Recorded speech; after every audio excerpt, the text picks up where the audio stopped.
fight between Pac, Kenny, Omega. It's bound to be killer. The winner have to consider it will all be over quicker. Deliver the V trigger. It's picking up. Lucha Bros versus Young Bucks. Many have tried. None have outdone us. Championships don't mean shit. These records don't mean shit. I can't see you. Oh yeah, Yeah, well, he's filming it. I don't Hey, watch you're college listening football. I don't know to what the fuck you're talking podcast, about. and I'm the baddest motherfucker. we're We're best friends. I'm Chuck and he's Trent. Produce somebody who's champion. Welcome back, All Elite family, to another exciting edition of the All Elite podcast. We are back a day late this time because our boy AJ happened to be in Miami live for the Bash at the Beach edition of AEW's Dynamite. So instead of giving you guys a less than quality product, we decided to wait till AJ got home so we could really talk about things. So AJ, how was your experience, bud? Tell us all about it. Dude, I love the show. I'm because I can't tell if it was a good show. I just know that I had a great time because it was really really hard not to have a great time. That crowd was really hot. That's the hottest wrestling crowd I've ever been in. So that'll tell you something. It wasn't packed full though. There was a lot of there were spots of empty seats that you could visibly see, but it was 80% filled. And it was, I don't know, man, it was a really good time. I love this fucking show. Yeah. This might have been, it's not as good as Fyter Fest, but goddamn, this was great. Yeah, well, you had a hell of a show to see live, of course. You got to see so many great matches. The Fatal 4-Way Tag Team match. There was a lot of really great matches from a live perspective. What was your main event match of the night? Let's just talk about that first. Right away? Okay. It's really hard because that main event was really, really good to me. I mean, just as a live crowd experience, that was a really, really fun match. But I think that opener was just too damn good of a match for me not to say that.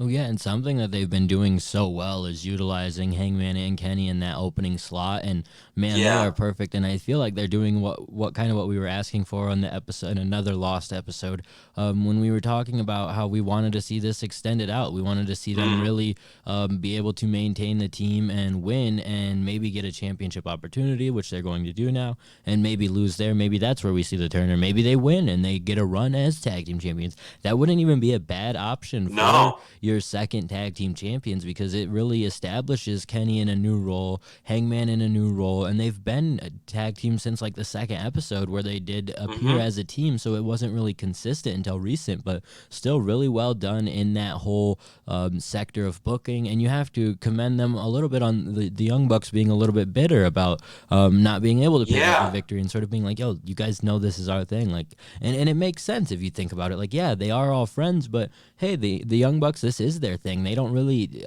go out and do a lot of tag team matches. So Kenny, Hangman, what are you doing to us?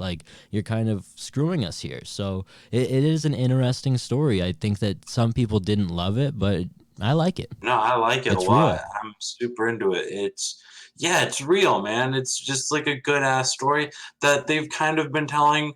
This is kind of the long-term booking paying off, I think. Yeah, and it's so this story I really like, and this is one of the better stories that they've done with the Young Bucks. I like that we're not necessarily, and all of these guys not really being involved in the Dark Order thing too much, at least in the beginning of the show.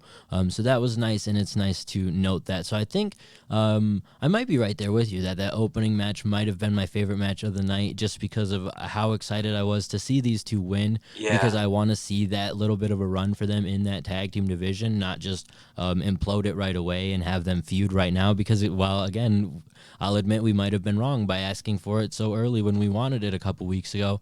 It makes more sense to extend it out and really push them as a potential tag team championship contender. So I like that.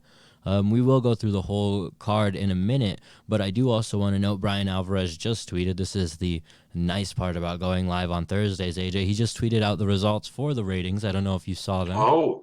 I haven't. It is actually, once again, a positive thing for AEW fans. Some people might not have expected this. 940,000 for AEW. NXT sitting at 700 still. It's looking like, at least going into the beginning of the new year, they are resituating themselves, and it makes sense that NXT was really pulling those fans in because they wanted to see that NXT versus WWE dynamic, and now that that's falling apart, fans aren't as interested in NXT versus NXT UK. No, not at all. So how exciting. Like, we were kind of a little nervous last week because we didn't know exactly how things would go coming off of a show that you and I didn't deem as the most exciting or entertaining. And instead, this week you get to go, and this is something they've done really well. In weeks where we felt like they didn't do something well, they bounced back and sort of got away from that. I mean, even the Brandy Rhodes match wasn't the worst thing we've ever seen. It wasn't that AEW. bad. No, it really wasn't. So really, they've done a phenomenal job, I think, at just continuing to, if a week isn't really good, they're not changing everything entirely, like flipping the switch, but they are backing off of the things that fans don't like and sort of introducing us to the things that we do like. I mean, we got a lot of things that we were asking for, even if it wasn't the best, things like the Janela promo and things like that. So I'm excited to see that the ratings seem to be steadying out for AEW at about 1 million. We should also talk about the news of AEW getting extended for another 3 years before we do jump into the show. So let's talk about that. Your thoughts? My God, they keep on winning, dude. They're just doing way too good.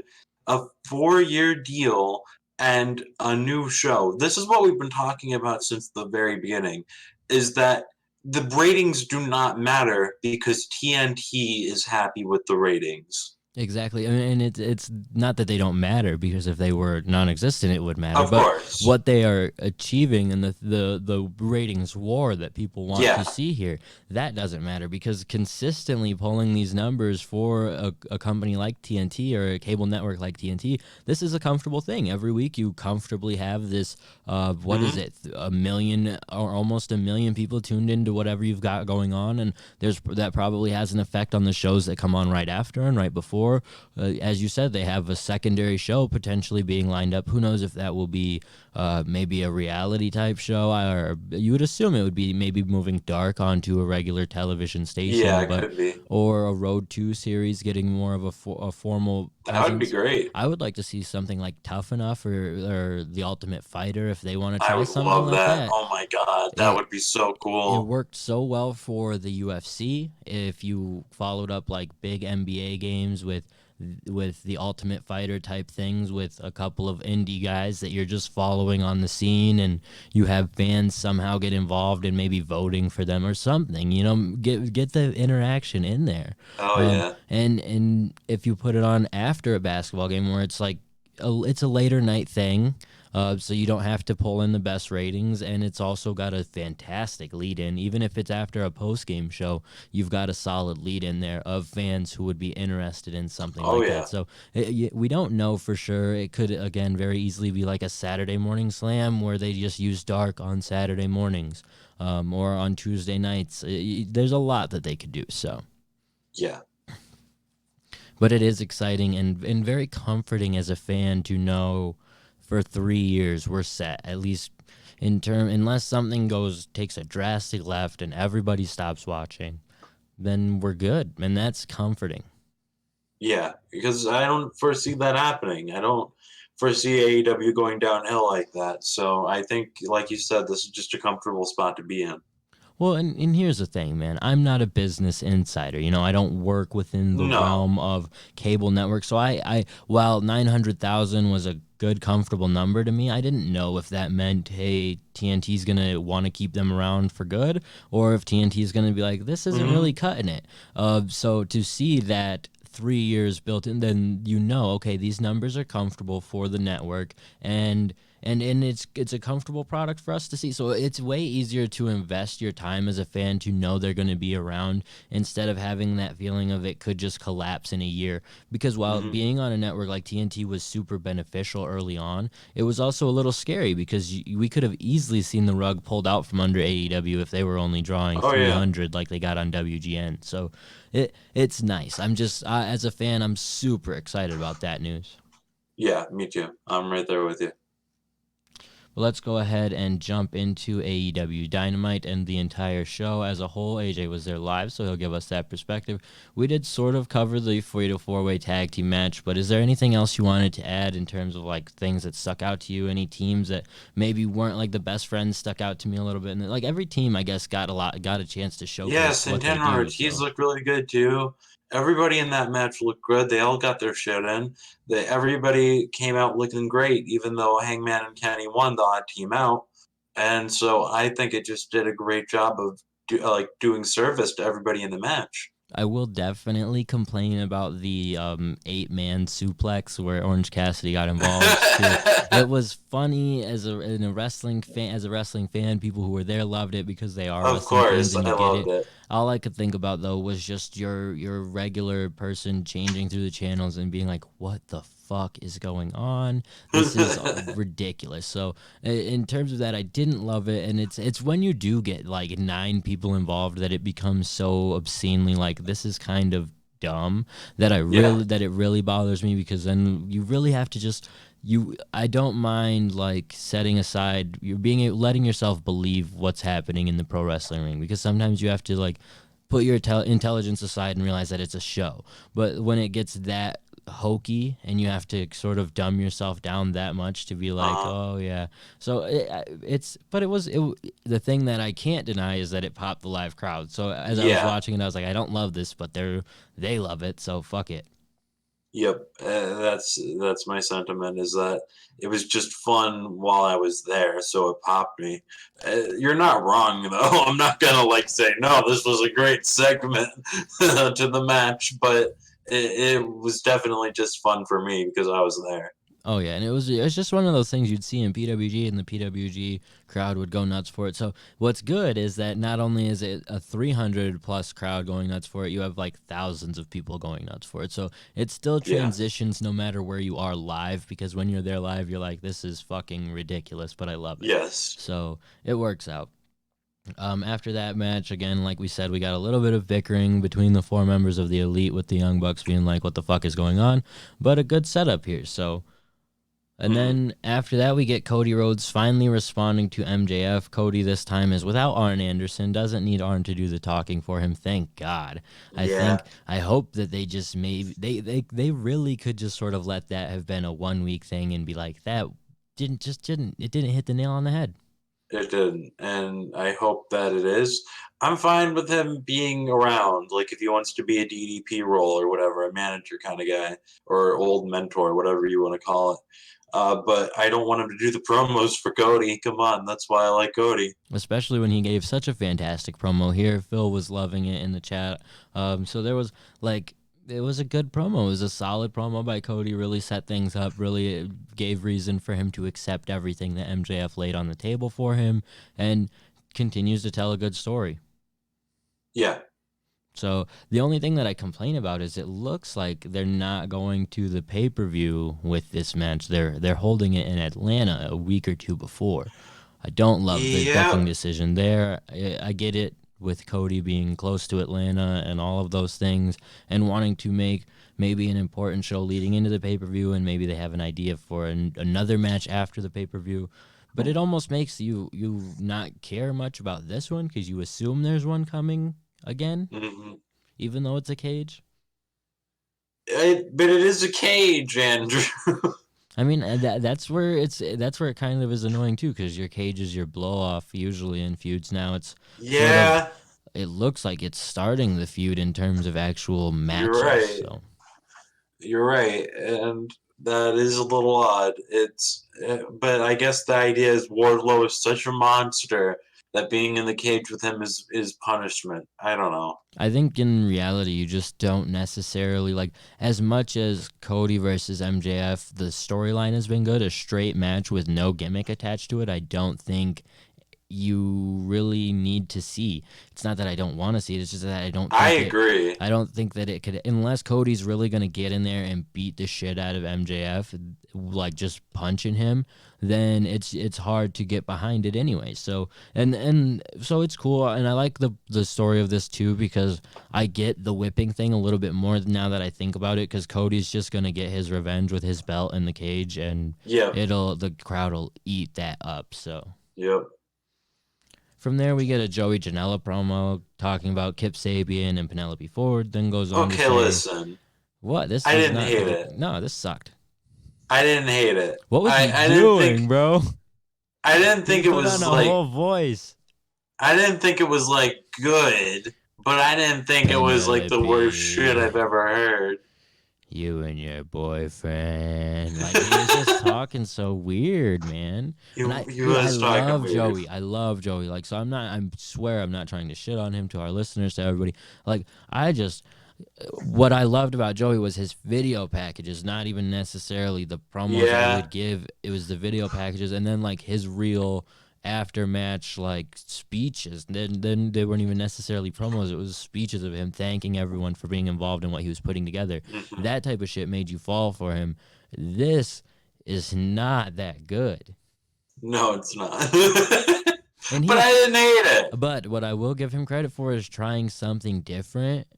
I will give him credit for that, but I think someone should have been like, yo, what the fuck is this accent you're trying right now? Like, is it? But if he keeps doing it, it might stick. Yeah. But being someone who's heard him for so long and know, like, this clearly is not how you sound, and now you sound this way, I was like, what the fuck? Do you think it was like, what if it was like Tony Khan's idea, though? What if he was like, Joey, your voice sucks. No Dick. way. You gotta No put on way. a new voice.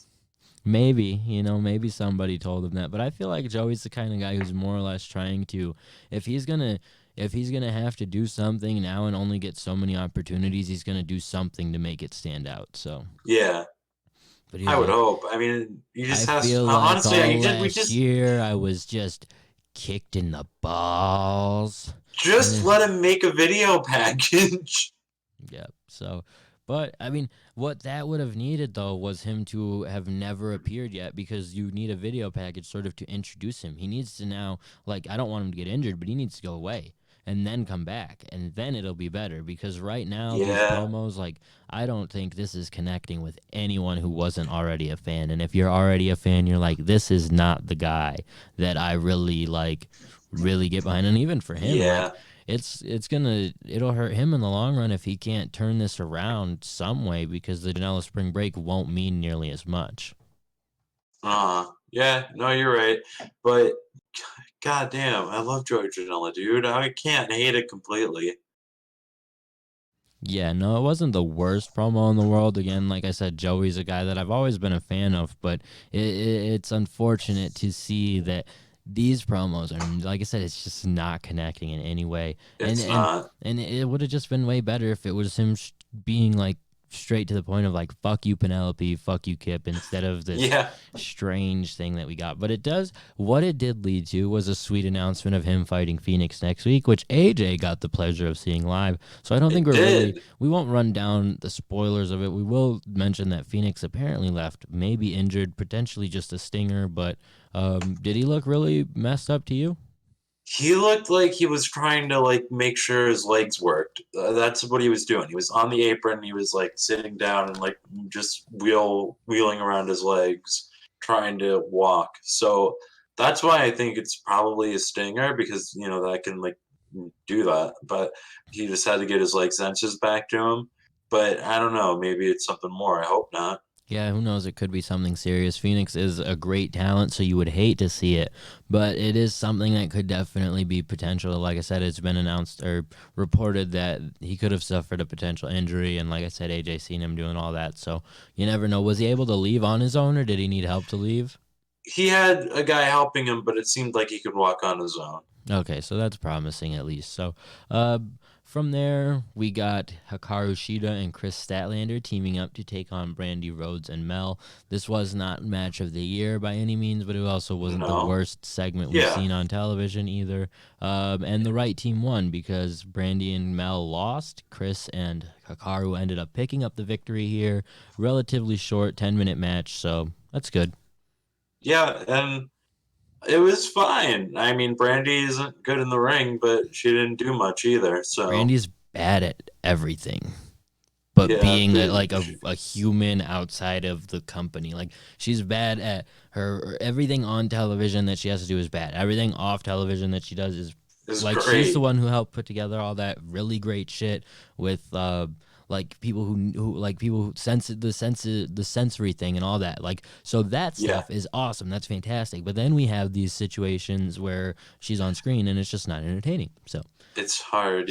Maybe she'll get better. You can't ever get better unless you keep doing it. But I mean, in a year from now, if it still sucks, then what the fuck are we supposed to say? Couldn't she get better somewhere else? No. So What do you want her to to say? do? What do you want her to do, AJ? Go to MLW and work? We have Brandy Rhodes, Yeah. the wife of Cody Rhodes. AEW legend. Jesus, AJ, I've said some disrespectful shit, but you just told this woman to go work for a company that's not owned by her husband. Just for a little bit. You are ridiculous. Just for a tiny little bit of time. That's like if Vince sent Stephanie to fucking ECW. Stephanie, you fucking suck. Jeez. So, yeah, at least Hikaru and Chris won, so that's good. After that, we got a Dark Order video package where they are talking to some mysterious figure, and it apparently would indicate that Adam Page is not this mysterious figure after all, because they specifically referenced him in terms of people that they could bring into the fold. They referenced quite a few people, and I would like to see them sort of, especially with these lower name guys like Cutler or any of them, like get a couple of them in. Give me a reason to believe that the Dark Order is actually a powerful force, that they can make Cutler turn his back on the Elite, that they can make Michael Nakazawa turn his back on Kenny. And if you can do that, then it might be a little bit more believable. But it was a fine video package. Did they show it live? Yeah, they showed it, and it was just kind of bizarre. And, like, because who the hell is going to be the spooky Palpatine? It's Matt Hardy. Oh, it could be Matt Hardy. That's what the internet's saying. That's the only thing I can think of, because who the hell else would be the spooky Palpatine?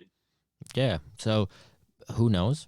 It very well could turn out to be Matt Hardy. It's very interesting because I'm curious to see if they're planning on ending another AEW pay-per-view with a reveal for the Dark Order. You know what I mean? Because we already finished one of the pay-per-views with the Dark Order. One would assume but that they would reveal it, but who knows? Yeah, I mean, it's just how long will they draw it out, I guess, essentially, is what I'm asking here. Will it be revealed before the pay-per-view? Will it be revealed at the pay-per-view? If it does happen to be someone like Matt Hardy, his deal isn't up for, I think, until the next, at least till the end of February. March. Yeah, so it would be early March for him. Anyone else, I don't know. If they tried to do Luke Harper, I just want Luke Harper to come in and do his own thing. I don't want him to lead anything. Yeah, me too. But yeah, it is interesting though to have Hangman specifically referenced by them and sort of shot down. Yeah. But from there we get they set up somewhat of a small tournament for the night to set up a number one contenders match next week. So we get Jon Moxley taking on Sammy G. What were your thoughts on this whole situation live? I was fine with it because I was getting more matches. All they told me was, "Hey, Jon Moxley's gonna wrestle now," and I was like, "Okay, that's fucking awesome." So reaction live was great, but I don't know if it read on TV that way, but for me it was just a blessing. Well, they did this is a decent little tournament setup. I do just kind of wish they had done a little bit this week to set up for it to begin next week. Like, it worked out for you, perfect. But if they had done more this week to say, okay, we're starting a mini tournament next week, impress the executives or impress whoever, impress the fans even, and do a fan vote. Like, I feel like they should know that interaction is going to be the best thing for them. That's what got all of them, or most of them, like the Young Bucks and shit, where they are. Janela, where they are. Like, so they need to start doing more interactive things. And I think if they had been like, we're going to do a 4-man tournament next week with people with the best records, because that's what they did here. But it's only 3 weeks into the new year, so you're like, well, it's not that serious. But a decent little match, I guess, for John and Sammy. But the post match, I liked it. The post match was fine. It was just long. They do a lot of long stuff. It was long. It was long to hit a guy. Uh-oh. Our boy AJ has gone down, but I think what he's about to say is that it is a long time to hit a guy with a spike. AJ, are you back? Can you hear me? I hear you, bud. Can you hear me? Okay. Yeah, I can hear you. Fantastic. So you were saying it's a long time for what? To hit a guy in the head with a spike, like you said. Yeah. Or the eye. But, they got their vengeance. Jon Moxley has a cool eye patch now. That was a solid. That it looked like Alex Jones' super male vitality worked.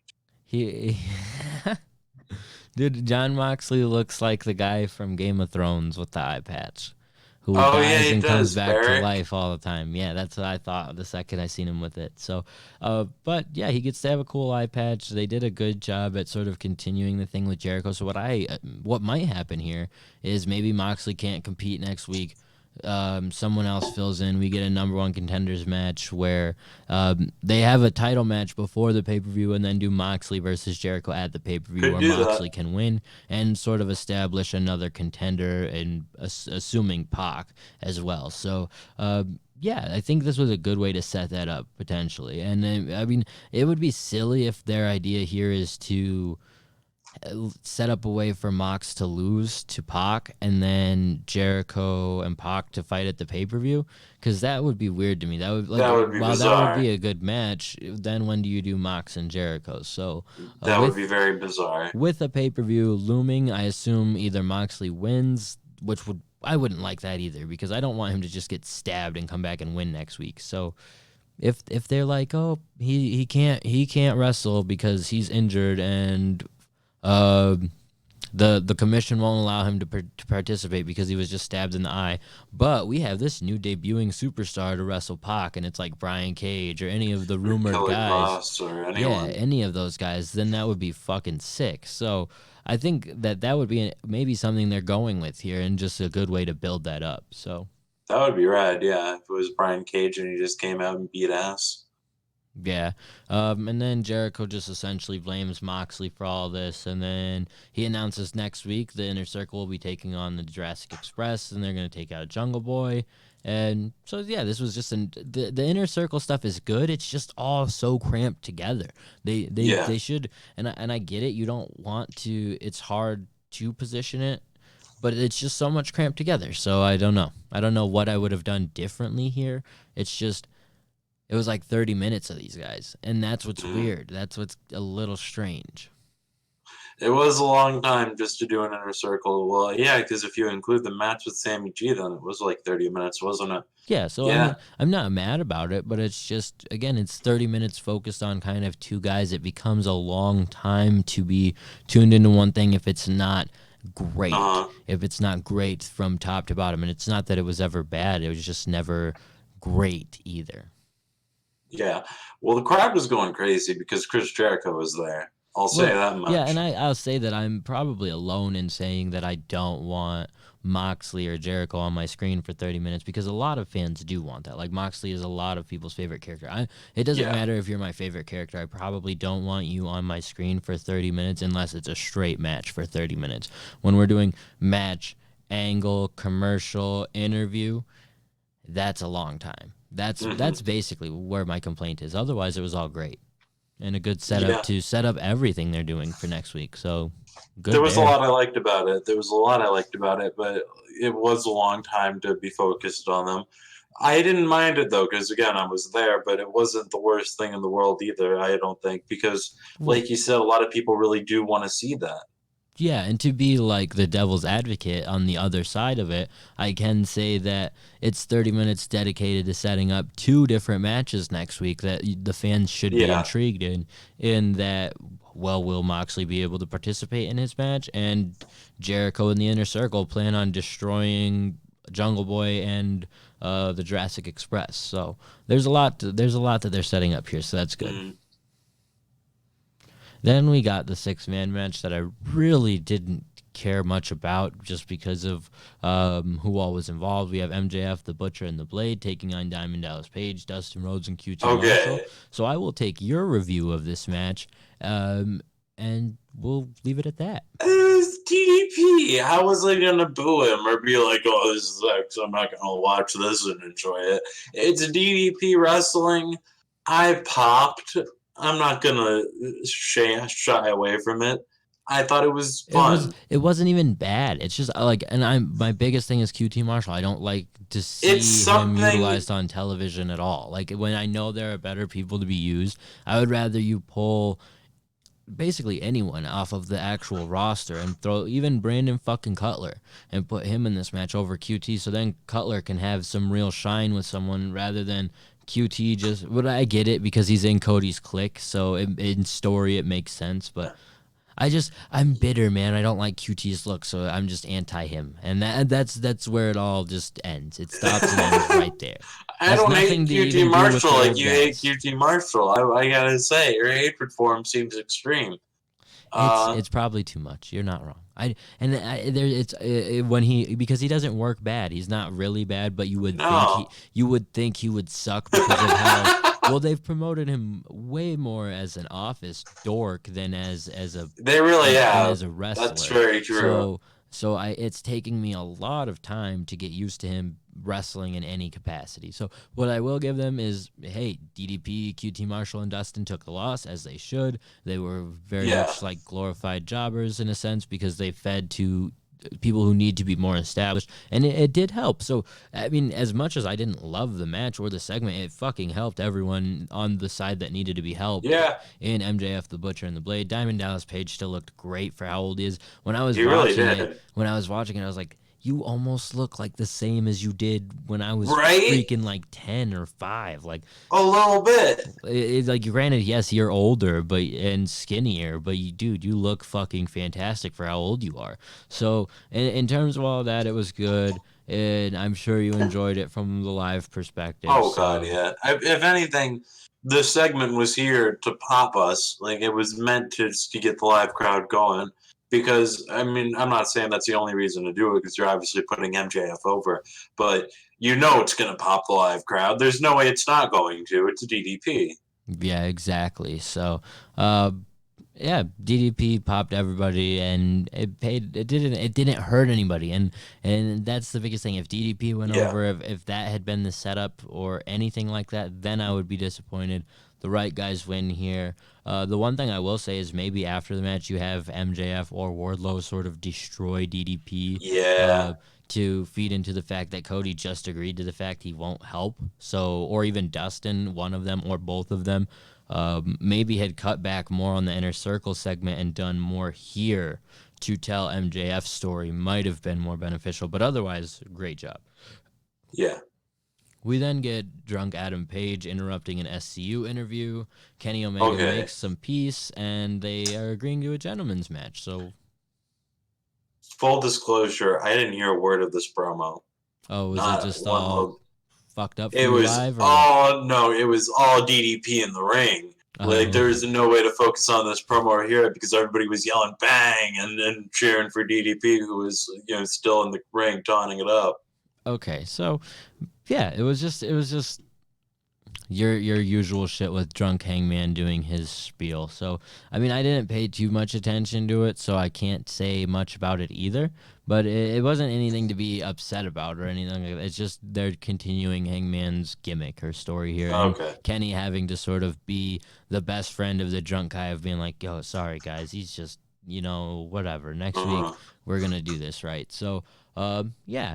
And apparently, I was misinformed. This here is saying that Cody's facing Wardlow on February 19th in a steel cage. I don't know. Oh, yeah, I thought you knew that. When I had seen the match announcement, I thought it said him versus MJF, and I thought that was fucking retarded. So that is retarded, yeah.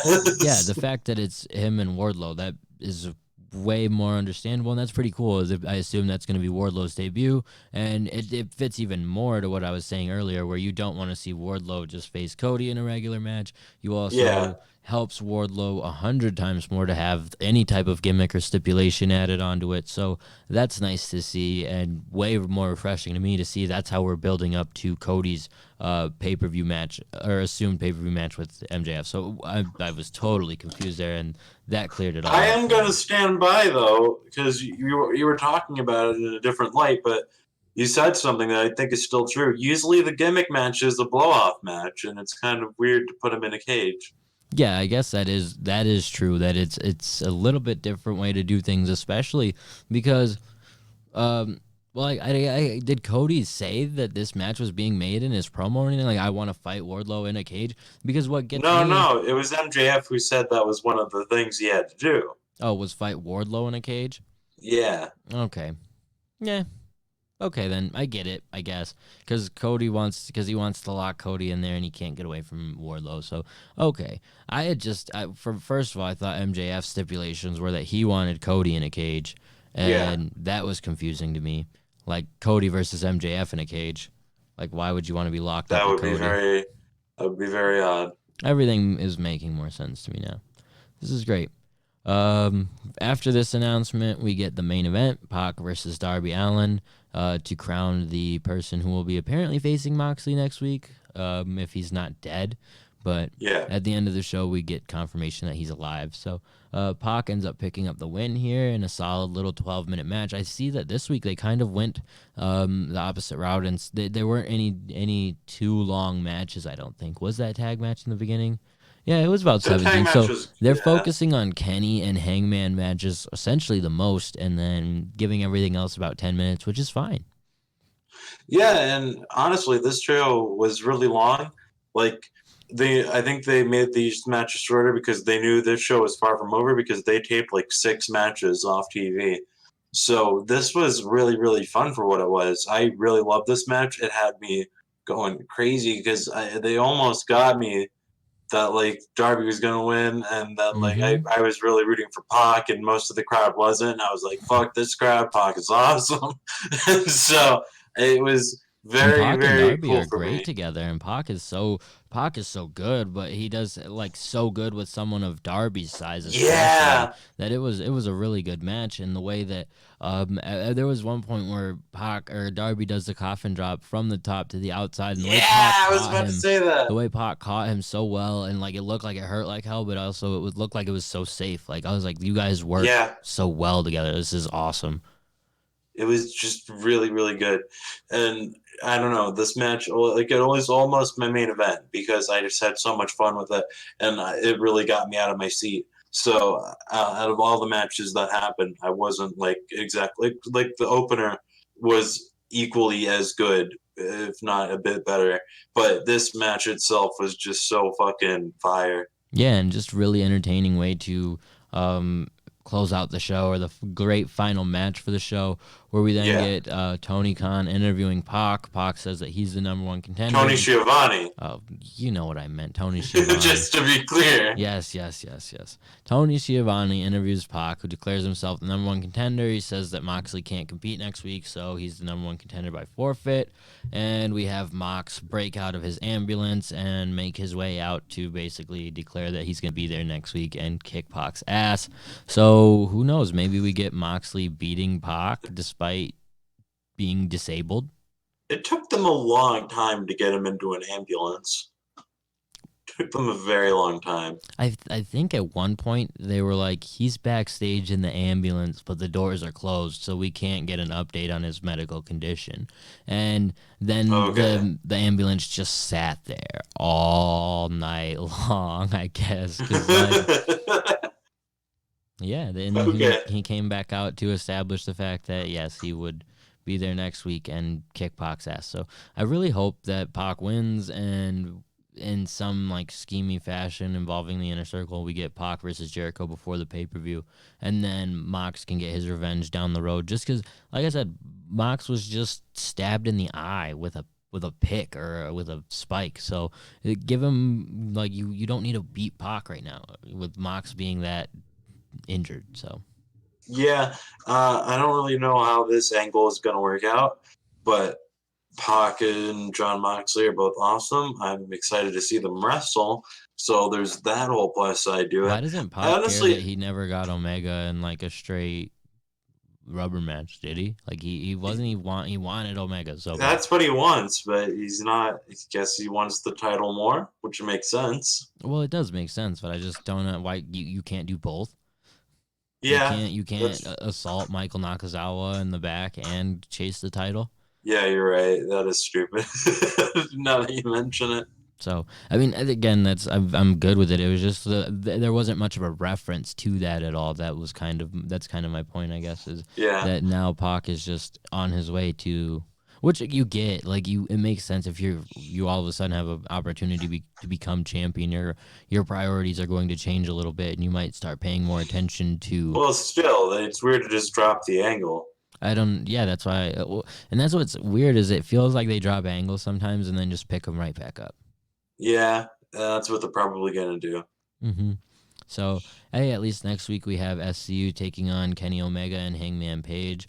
We also have Moxley taking on Pac in a number one contenders match. So, it's 2 solid matches there. And again, like we said, Fenix and Joey Janela, that was taped this week, assumed for next week, which is interesting. I wonder how they're going to produce that. Yeah, me too. I don't know what they're going to do there because it's not going to be on this. I don't know. Maybe it will be on Dark, but maybe an extra long episode of Dark. I could also see there is a match on Dark involving Big Swole and Diamante. I could see that being more of a tryout for Diamante. So maybe something they tape and they don't use but still have footage of, or did, because they did that with the Ass Son. Oh, the Austin Gunn. Yeah, they did that with him. The Ass Son. So I assume, but what's also weird is a lot of people, when they were like reporting Dark results and stuff online last night, they were there was no mention of that Janela Fenix match at all. That's why when you said it, I was like, what the fuck are you talking about? That match isn't until next week. Like, yeah, no, they did it. I don't know why they weren't reporting it, but they definitely had a match. There was it was really good. One, wasn't there? A tag There team was match? Kip Sabian and Michael Nakazawa. There was Jurassic Express versus the Strong Hearts. There was the tables match between Nyla Rose and Shauna. And there was, like you said, Big Swole and Diamante. So yeah, it was the Kip Sabian match, I think, that I was thinking of. So it's also cool to see that maybe Kip and Joey both will get some type of shine either on Dark or Dynamite. But overall, hey, I mean, it sounds like you had a fantastic time. It was a much... Yeah. I'm not on here ranting and complaining as I was last week. Sorry to anyone I may have offended with my Brandy Rhodes crying. But we are on to better things this week, and hopefully the continued weeks. Like we said, better ratings for AEW this week. Still potential that someone like Brian Cage, Killer Cross, anyone could turn up in the next couple of weeks or months. That's the thing I think that they could really use is a fresh face that people recognize. Fresh to AEW, but not fresh to a professional wrestling like a Brian Cage. Even an Austin Aries, someone who has made mention on social media of wanting to take a dip in AEW. A couple of, like, bring in some of these guys like Aries who might not have the best reputation or low-key. Bring them in, be like, hey, you're going to come in, do a 3-month run, we're going to put you over for a little bit, and then you're going to put someone else over. Or you put someone else over on your way in, and we'll put you over on your way out. You have those 2 choices, and we'd like to promote you, and if it turns into something better, we'll keep you. And just sort of bring people in who have established backgrounds in wrestling, like Aries, or like there's got to be a couple other guys, even Homicide, things like, or Nick Gage, like just random people. Eddie Kingston. So I think things like that would be pretty cool. And obviously, it's not always possible based upon prior commitments and stuff like that. But Aries is one that sticks out to me that has a name for himself and could come in and work really good matches. And even if you put him in like a storyline with Darby or Jungle Boy, like immediately could make those guys up another notch. Yeah, so. Maybe not stars, but they definitely, like you said, elevate them to a point where people will actually start recognizing them more and more and seeing them as TV names. Exactly, and it essentially hurts your roster none because you're just bringing in, it's like almost the territory days where you're bringing in someone to put them over at the end of the day and then leave. So he's not taking anyone's spot. No one's getting hurt to put these guys over, and then he leaves. So I think that would be a smart way to do it. Hopefully, just anybody. I love AEW, what it is. I've enjoyed watching over the last couple of months. I just want to see something like, I want the excitement we got when we got Mox, really. And it doesn't have to be to that level. It doesn't have to be to that crazy, like, former WWE main eventer. But just some, like Brian Cage, even though we know now, or we think we know, or we thought we knew, if he were to turn up now, I would still be like, oh, fuck yeah. Because he's new and cool and he's good. So that's kind of where I'm at. No, I'm with you. But otherwise, a much better week this week. And I'm sure for you especially, you were there live. Oh, God, yeah. This was a great show for me. One of my favorites that I've been to, honestly, just because the crowd was so fun. And it was just a great atmosphere, and the wrestling was on point. So, I don't know. I have nothing to complain about. And was this at the same venue that you went to last time or no?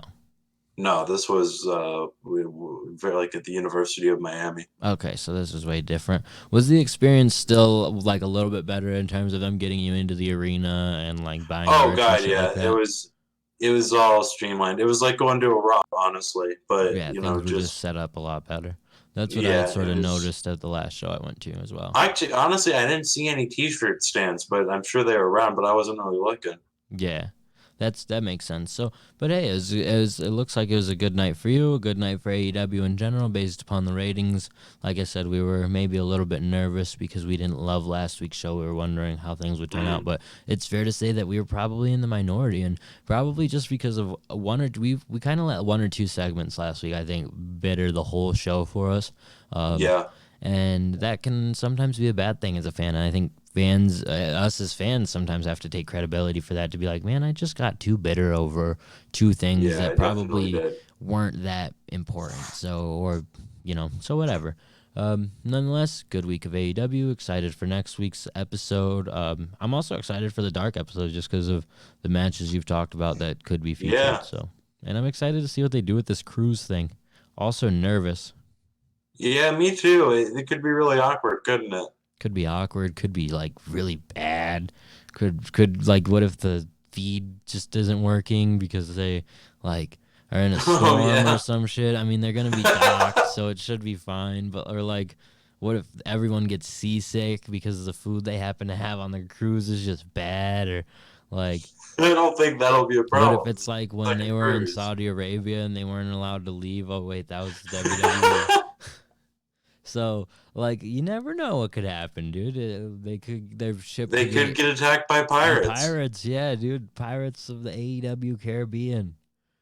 That's what Janela should do. Oh, yeah, Just with the create pirate hype ship and videos. everything. Create hype videos at sea. With the pirate ship. It'll be Paul Burchill. But hey, for people who decided to get tickets to that Jericho cruise, it pays off. You get to be on an episode of Dynamite.